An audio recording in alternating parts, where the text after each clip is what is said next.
Sakykime, iš šventros sėklos, jo.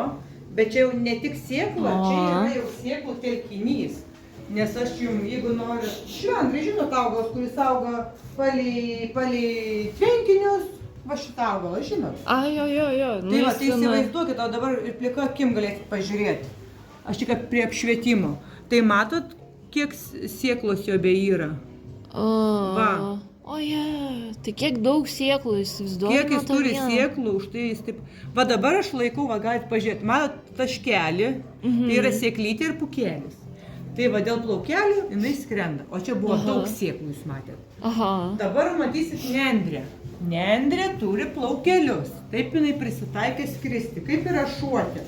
O matot sėklą gale, o plaukeliai visą būrė, taip? Tai čia kur sėkla ant jo? Sėkla gale.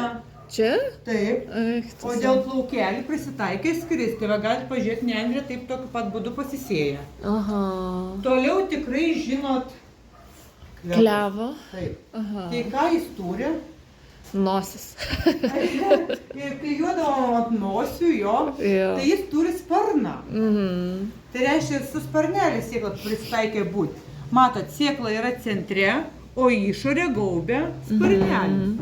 Čia neišsigaskit, kaštonai nuo vėjo krenta. Taip. Tai plaukeliai prisitaikė sėklą pagal plaukelius skristi, pagal sparnelius.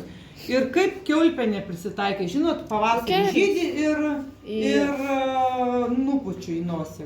Vienas priešais kitą. Tai pažiūrėkit, ką jinai turi. O čia va, jau tik įcentruokit.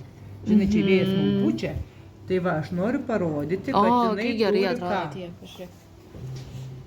Gal kitų visur matėt vaizdus, nežinot, nuo vėjo galėjo truputį ne centre būti. Visur matėt. Norit pasigaminti va tokį va skirtuką į knygą. Pasargičiai dėl laidai pereikit gražiai.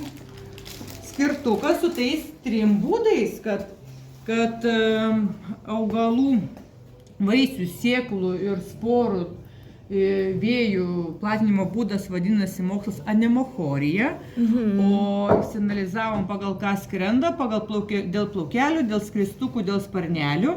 Tai va ir galite tas 3 sėklas su tais pavyzdžiais išsilaminuoti. Nori?